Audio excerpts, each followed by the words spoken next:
ditata dari awal, mana yang prioritas, mana yang bisa didahulukan, dan mana yang bisa ditunda atau ya tetap dikerjakan mungkin dalam waktu setelah yang prioritas tersebut.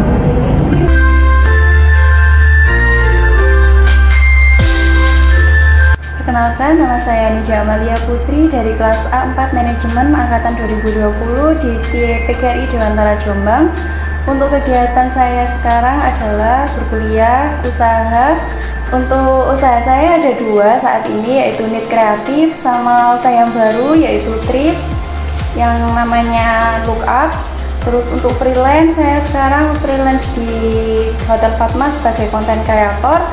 Oke, untuk yang pertama saya berkuliah, saya ada usaha juga yang bernama Nit Kreatif, di mana itu adalah jasa desain grafis yang seperti vid IG, poster, pamflet, terus videografi juga bisa.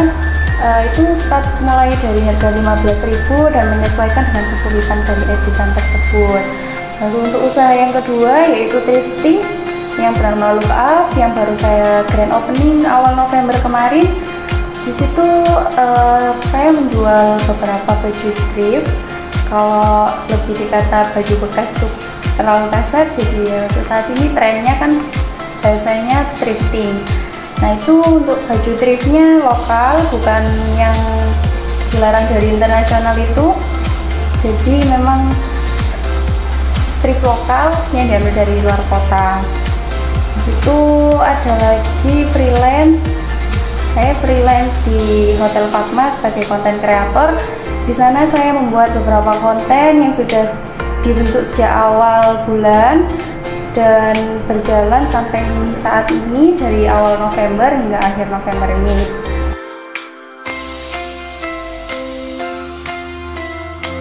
Alhamdulillah untuk saat ini saya masih bisa untuk memanage waktu.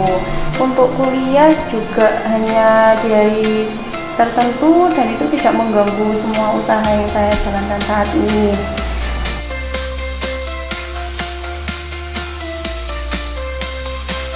Untuk mencari ide-ide konten sekarang kan mudah.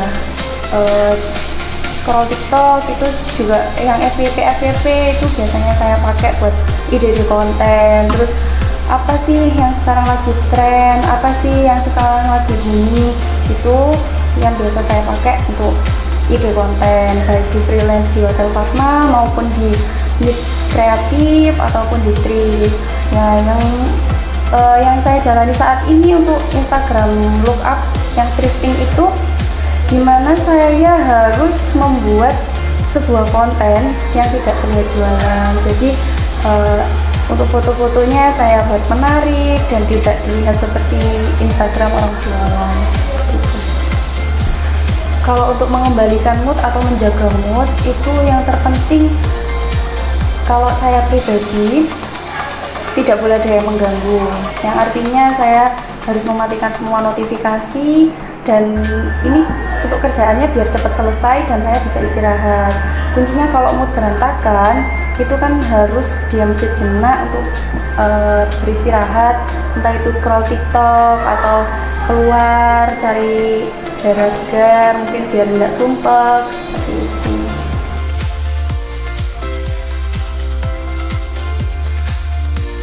Kalau untuk di titik bosan itu ya memang ada dan memang pernah dan juga sering. Kalau seperti itu kan posisi badan juga capek, mana terus banyak kerjaan numpuk, terus deadline semua mepet.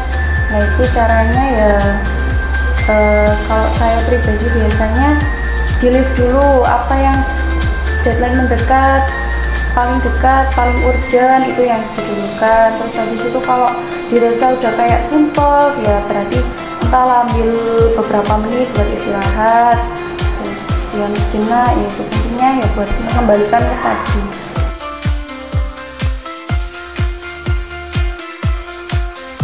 Kalau untuk konsisten, saya sendiri merasa ya masih kurang konsisten. Karena apa?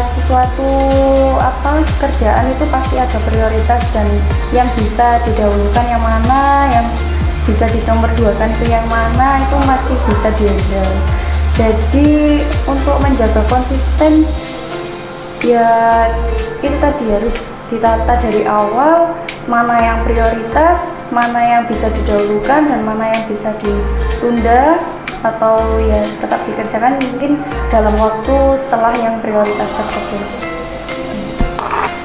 Ya, kalau untuk saat ini prioritas saya ya jelas untuk berkuliah. Terus untuk usaha-usaha yang lain itu hanya sebagai sampingan atau mengisi waktu luang dan bisa membuat saya berkembang dan tumbuh untuk menjadi lebih baik dari pengalaman-pengalaman, terusnya dari usaha-usaha saya, dari freelance, dari part time, seperti itu.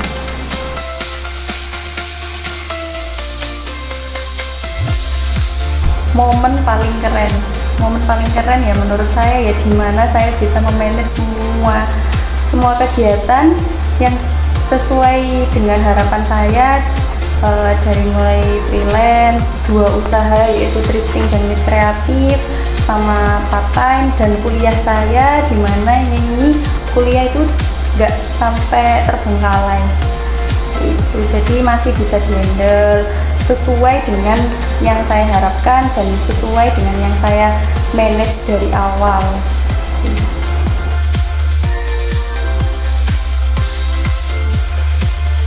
Kalau saya pribadi ya memang saya tidak puas dengan satu hal.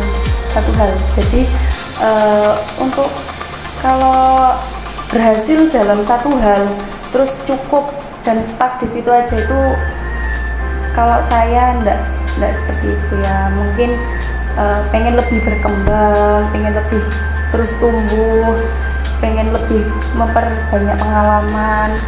Jadi ya itu motivasi saya. Udah pengen menjadi orangnya diem aja. Jadi kalau sekiranya ada peluang yang berjuang ya gas aja.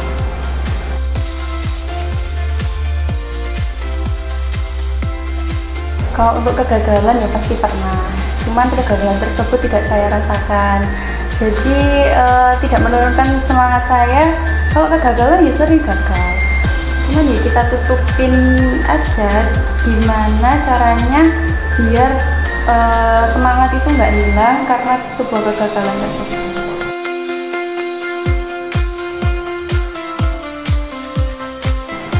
Untuk hambatannya sendiri ya dari masing-masing usaha punya hambatan sendiri-sendiri, dimana lebih ke waktu untuk berkuliah, terus freelance, terus 2 usaha knit kreatif sama look up, thrifting. Nah itu masing-masing dari kegiatan tersebut ya punya hambatan. Kalau yang saya rasa ada dua hambatan yang saya rasakan kemarin.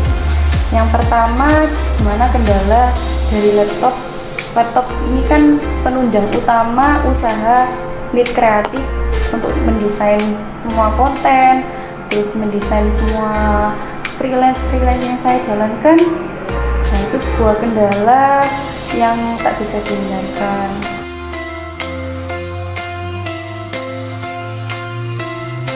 Untuk penghasilan saya saat ini per bulannya dari semua kegiatan yang saya lakukan range ada di 2-2,5 per bulan.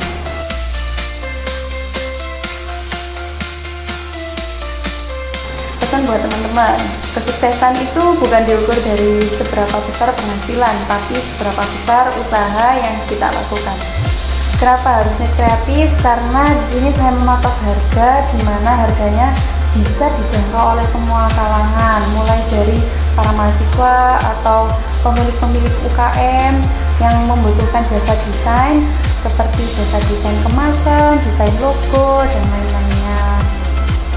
Untuk yang knit kreatif, kalian bisa menghubungi saya lewat Instagram knit kreatif di @knit.kreatif_e.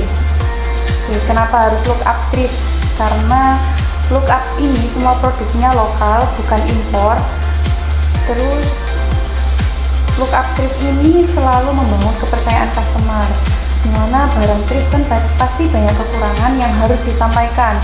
Jadi di depan udah disampaikan apa sih kekurangannya produk ini. Biasanya saya kalau ada orang yang beli, langsung saya videokan untuk produknya seperti ini ya kak, detailnya. Jadi customer tersebut percaya bahwa produk ini yang dijual, oh kekurangannya ada di sini, kurangnya ada di sini. itu. Dan untuk yang selanjutnya dari konsep feed IG sih, mana saya harus membentuk feed IG-nya ini nggak seperti Instagram jualan, jadi harus banyak konten, terus foto-fotonya menarik dan tidak, yaitu fokusnya biar tidak terlihat seperti itu. Oke, jika kalian membutuhkan jasa desain apapun atau edit video apapun itu, bisa hubungi Hit Kreatif. Dan kalau kalian membutuhkan baju thrifting yang terpercaya dengan kualitasnya, bisa ke Why Not Look Up. Sekian, terima kasih. Wassalamualaikum warahmatullahi wabarakatuh.